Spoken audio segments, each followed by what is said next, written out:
Mga pare ko, akala ko makapagawa na po ako ng video tungkol sa motor. Kaso may humabol pa po na appliances repair. Ay itong aking electric fan ay bigla na lang po humina yung kanyang ikot. At tingin nyo po, itong number 1 niya ay ganito lang po yung ikot.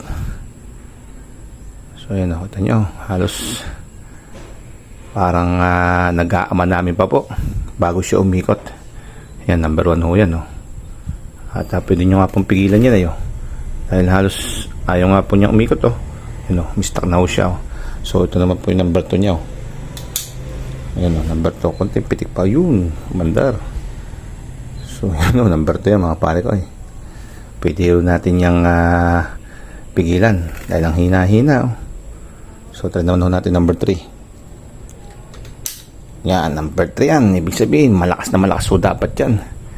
Makita nyo halos ay wala man lang hangin at hindi po malakas yung kanyang ugong at pwede pa natin yung pigilan dahil napakahina talaga So yung mga pare ko yung problema itong aking electric fan.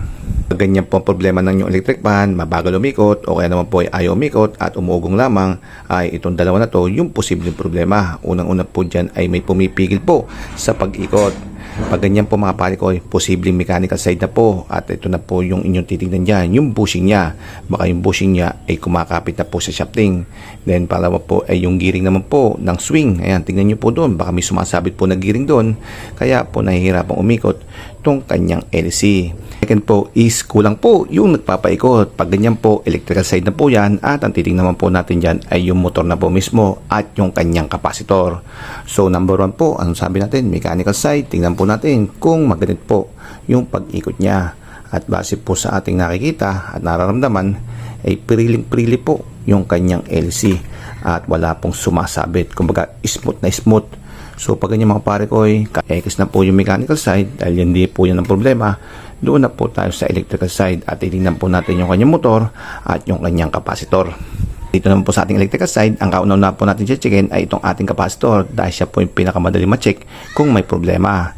Then pangalawa po, siya po kasi ang storage ng kuryente na kung saan naman po ay ginagawa niyang pamboost ng ating motor para po ito mapaikot at siya na rin po yung nagpapamaintain ng ikot nito para po hindi humina. So pag hindi na po nagkakarga itong ating kapasitor, so wala na po tayong booster, kaya po yun makaka-experience na po tayo ng mahinang pag-ikot nitong ating electric fan. So siya muna po yung ating checkin. Para ma-check po natin to ay kailangan po natin siyang tanggalin at matest po sa ating tester. Sa pagtanggal naman ay dito lang po yan sa likod may screw po yan at nakakawit lamang. At makita nyo meron na po siyang balot na tape dahil napalitan ko na nga po to at hindi na po to yung original dahil yung original po nito pumigay na rin po siya. Ayun, natanggal na po natin at huwag po kayo magalala, wala po itong polarity, wala po itong positive or negative. So kahit po ito magkabali-baliktad ay wala pong problema. Kaya hindi nyo na po kailangan lagyan pa ng palatandaan or marker. So ito na po yung ating tester at tingnan po natin yung kanyang electrical charge. At ito sa ating tester, ilagay po natin siya sa pantest ng kapasitor. Ayun, F. So dito naman po sa ating kapasitor, ito po yung kanyang electrical charge. So kaya niya po mag-storage ng 1.2 microfarad at pag tinest po natin to is dapat yan po yung ating makuha 1.2 microfarad. So wala naman po itong polarity, kaya saan po nito ay pwede po natin ilagay itong ating tester at base po din sa ating test mga pare kayo, hindi na nga po siya nakapag microfarad kundi nanofarad na. Kumbaga napakaliit, sobrang liit mga pare ko So wala na pong charge itong ating kapasitor. Makita nyo NF na po yung kanyang charge. Hindi nyo makakita. Ayan tingnan po natin. Ayan mabara nyo. So NF. So tali deads na po itong ating kapasitor. Nakahoy po tayo ng kapasitor sa ibang electric fan at yung kanyang storage is 1.7 microfarad. So pwede na po ito mga pare ko kasi yung pwede naman po talaga dito is mga 1.5 to 1.7 or 1.2. So 1.7 pinakamataas na po to. At checkin po natin kung 1.7 microfarad po yung kanyang storage at hopefully po na hindi po siya maging NF or nanofarad.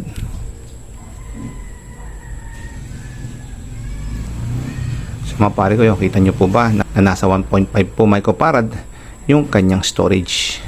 So pwede na po to mga pare ko 1.5 microfarad. Kaya pwede po natin itong gamitin. At ilalagay ko na po ito sa ating electric pan.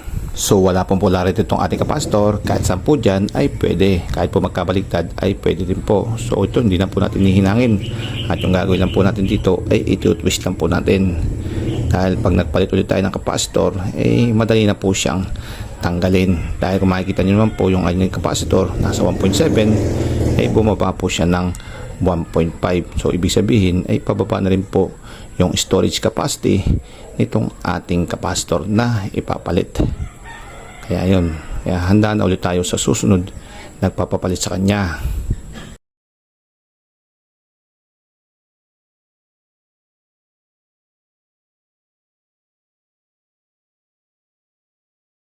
Ito po yung ating lumang kapasitor at ito na po yung ating pinalit. At tingnan po natin kung lalakas na po yung ikot itong ating electric fan.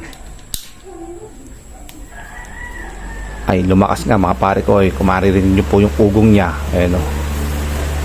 talaga naman pong nantind ng pagkakalakas niya.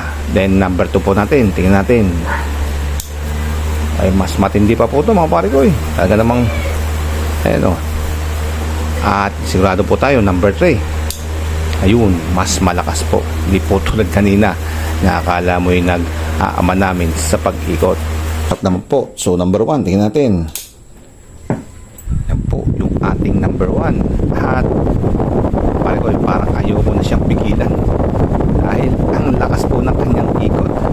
So try naman natin number 2. Mas lalong lumakas. At marinig po yung kanyang ugong, nag-aalit po yung try naman po tayo. Pare ko yung ating electric fan at naman pa na po dito may problema po sa inyong electric fan at mahina po yung kanyang pag-ikot, ganyan lang po yung inyong gagawin para matroubleshoot to. At kalimitan po talaga may problema ay itong kapasitor at papalitan nyo lamang, presto, biglang lalakas na po itong inyong electric fan.